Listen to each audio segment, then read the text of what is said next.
Mobile phone induce cervical spondylosis और text neck syndrome.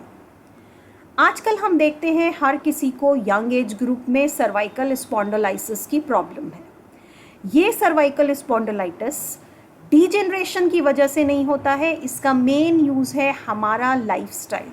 आज की लाइफ में जैसे हम मोबाइल फ़ोन यूज़ करते हैं बहुत ज़्यादा, या फिर हम मैसेजेस भेजते हैं, रिसीव करते हैं, जिसकी वजह से हमारी नेक मोबाइल फ़ोन को देखने के लिए बेंड होती है। जैसे आप यहाँ इमेज में देख सकते हैं, ये इसकी वजह से क्या होता है, जो बेंड है वो ज़्यादातर आगे की तरफ, नेक हमारी आगे की तरफ बेंड रहती है। This will result into cervical spondylosis. So it refers to the degeneration, जो हमारी नेक के एरिया में हो रहा है डीजेनरेशन, या फिर ओवर यूज़ हमारी नेक का। वो क्या करता है, स्ट्रेस डालता है हमारी नेक पर, स्पेशली तब जब हम क्या करते हैं, अपने हेड को फॉरवर्ड आगे की तरफ बेंड करके रखते हैं अपनी मोबाइल स्क्रीन्स को देखने के लिए, या फिर लैपटॉप पर, सिस्टम पर काम करते हुए। सो यहाँ आप देख सकते हैं किस तरीके से हमारी ये पूरी बैक बेंड हुई है जब हम लैपटॉप पर, सिस्टम पर काम कर रहे हैं या फिर मोबाइल फ़ोन को हम यूज़ कर रहे हैं। So inappropriate use of computers, mobile phone या इसी तरीके की कोई भी एक्टिविटी जो हम घर में करते हैं, चाहे वो क्लॉथ वॉशिंग के टाइम पे हो, कपड़े धोते टाइम हो, किचन में हो, it will result in to text neck syndrome और the cervical spondylosis.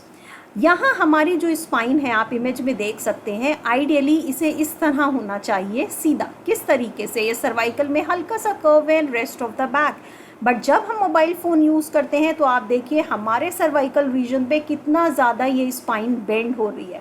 And this bending की, ये जो बेंडिंग है, इसकी वजह से क्या होता है, यहाँ पूरे एरिया की मसल स्पैज़म में चली जाती हैं, टाइटनेस हो जाती है। पेशेंट कंप्लेन करता है कि पेन है, और वो पेन क्या होता है, कई बार हमारी आर्म्स में या हेड की साइड या लोअर बैक में रेडिएट करता है। सिमिलरली जब हम लैपटॉप या सिस्टम पर काम करते हैं, again this is the right way जिसे हमें बैठना चाहिए। नेक हमारी स्ट्रेट है, बट इंस्टेड ऑफ दिस हम क्या करते हैं, हम अपनी नेक को बेंड करते हैं, आगे झुकते हैं, नेक को पोक करते हैं। अगेन इसकी वजह से क्या होगा, हमारे पूरे बैक में, स्पाइन में पेन आएगा, स्पेशली सर्वाइकल रीजन में, and it sometimes radiate to the arms as well. यहाँ एक चार्ट है जो डिपिक्ट कर रहा है कि किस तरीके से हमारा जो वेट है वो स्पाइन पर एक्ट करता है। इस चार्ट के अकॉर्डिंग जब भी हमारी बैक हंच होती है वाइल यूजिंग मोबाइल फ़ोन, जैसे आप यहाँ देख सकते हैं, तो एक स्पेसिफिक अमाउंट ऑफ स्ट्रेस हमारी सर्वाइकल रीजन में आता है। आइए इन तीनों कंडीशंस को डिस्कस करते हैं। एक फुल ग्रोन इंडिविजुअल, एक प्रॉपर मेच्योर इंडिविजुअल के केस में क्या होता है, जब भी नेक 0 डिग्री पर होती है तो नेक के एरिया में 5 kg का वेट न्यूट्रल पोजीशन में एक्ट करता है। लेकिन जैसे जैसे हमारा हेड आगे की तरफ बेंड होता है, ये वेट इंक्रीज करता है। 30 डिग्री के एंगल पे 18 किलो का वेट हमारी गर्दन पे पड़ता है, और 60 डिग्री के एंगल पे जब हमारी गर्दन बेंड होती है तो ये वेट इंक्रीज होके 27 kg हो जाता है। नाउ जस्ट इमेजिन कि जब हम मोबाइल फ़ोन यूज़ कर रहे हैं तो हमारे सर्वाइकल रीजन में कितना ज़्यादा वेट है जो एक्ट करता है। तो इससे क्या होगा, हमारी सर्वाइकल पे अननेसेसरी स्ट्रेस आएगा जो कहीं ना कहीं डिस्क को कंप्रेस करेगा, and that will eventually compress the nerve. और फिर हम कहते हैं कि हमारे आर्म में टिंगलिंग है, नमनेस है, सुन हो जाता है, झंझनाहट होती है, और पीछे की मसल्स हमारी सारी स्पैज़म में चली जाती हैं, टाइट हो जाती हैं। सो सिम्टम्स क्या होते हैं, स्टिफ नेक, नेक अकर रही होती है, पेन होता है जो या तो नेक तक होगा, लोकलाइज होगा, या डिफ्यूज़ होगा, पूरे में फैलेगा। डल पेन होता है, कई बार डल होगा, लेकिन कई बार बहुत ज़्यादा वो महसूस होता है, स्टेबिंग लगता है, कुछ चुभ रहा है, कुछ कट हो रहा है वहाँ पर, इस तरीके का पेन आता है। पेन कई बार रेडिएट करता है आर्म्स में, कंधों से होते हुए नीचे तक आता है, फिंगर्स तक। मसल वीकनेस होने लगती है, डिफरेंट मसल्स की जो शोल्डर रीजन में प्रेजेंट हैं। पेशेंट कई बार कंप्लेन करता है, मुझे डिजीनेस है, चक्कर आ रहे हैं, सर में दर्द होता है। थोरैसिक काइफोसिस का मतलब है कि जो हमारी कमर है वहाँ पे हंच होने लगता है, वहाँ पे कुबर सा निकल आता है हल्का। अर्ली अर्थराइटिस चेंजेस आने लगते हैं सर्वाइकल रीजन में, स्पाइनल डीजेनरेशन होता है, और कई बार वहाँ पे डिस्क कंप्रेस होने लगती है। तो किस तरीके से हम इन चीज़ों से अपने आप को बचा सकते हैं?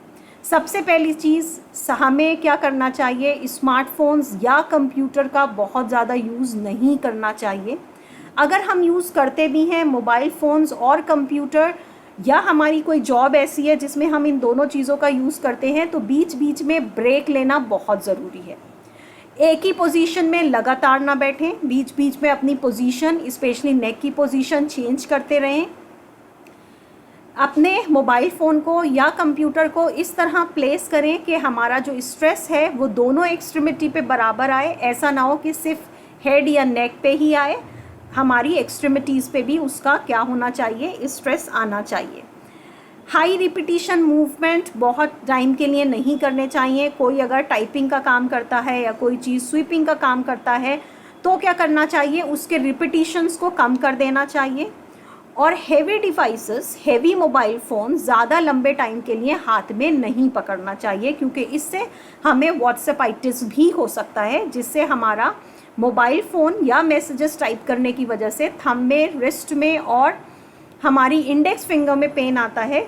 इसे जानने के लिए आप चेक कीजिए हमारी वीडियो व्हाट्सएपाइटिस। अगर आप इस चैनल पे नए हैं तो इसे सब्सक्राइब कीजिए, लाइक कीजिए और शेयर कीजिए। फिजियोथेरेपी ट्रीटमेंट कैसे, ये अगर प्रॉब्लम हमें हो जाती है तो हम उसे फिजियोथेरेपी ट्रीटमेंट से ठीक कर सकते हैं। The very first thing is the ice therapy, ice pack या फिर हीट थेरेपी, जिसे हम हीट पैक के थ्रू ले सकते हैं। एक्यूट केसेस अगर हैं तो उसमें हमें आइस थेरेपी लेना चाहिए। अगर पेन रिलीफ करना है हमें, तो हमारा मेन गोल अगर पेन रिलीफ करना है तो उसमें हम एक्यूट कंडीशन में आइस थेरेपी ले सकते हैं, अदरवाइज हॉट पैक या हीट थेरेपी लेनी चाहिए। रेगुलर नेक मूवमेंट करते रहना चाहिए काम करते टाइम। मोबाइल फ़ोन के इस्तेमाल के दौरान अपनी गर्दन को रोटेट करते रहना चाहिए, साइड बेंड करते रहना चाहिए। चिन टक एक्सरसाइजेज, ऐसी एक्सरसाइजेज जिनमें चिन को हम पोक जो करते हैं, जब हम कंप्यूटर को यूज़ करते हैं चिन हमारी थोड़ी सी आगे हो जाती है, उसको ऑपोजिट चिन टक एक्सरसाइज हम कर सकते हैं। आपको ये नेट पे इजीली मिल जाएंगे, आप चेक कर सकते हैं चिन टक एक्सरसाइजेस कैसे करते हैं। Soft tissue mobilization, muscle stretching और साथ में मसल स्ट्रेंथनिंग, ये भी हम कर सकते हैं। मसल्स कैसे स्ट्रेच करनी है इसके लिए हमारी आप चैनल पे जाके वीडियो देख सकते हैं। Posture training and home exercise program, again ये बहुत इंपॉर्टेंट है कि कैसे हम अपने पोस्चर को करेक्ट रखें, कैसे सीधे बैठें, गलत पोस्चर हम एज्यूम नहीं करें, और किस तरीके से सिंपल एक्सरसाइजेज हमारे नेक और शोल्डर रीजन की हमें इस प्रॉब्लम से बचा सकती हैं। So next time when you pick your mobile phone, जब आप अपना फ़ोन उठाएं तो अपने आप से ये पूछिए क्या वाकई there is a need to use this mobile phone, या मुझे ये मैसेजेस करना वाकई ज़रूरी है। आई होप आपको ये समझ में आया हो कि किस तरीके से हम अपनी नेक की केयर कर सकते हैं। ऐसी ही और वीडियो के लिए बने रहिए हमारे इस चैनल पर। Have a good day.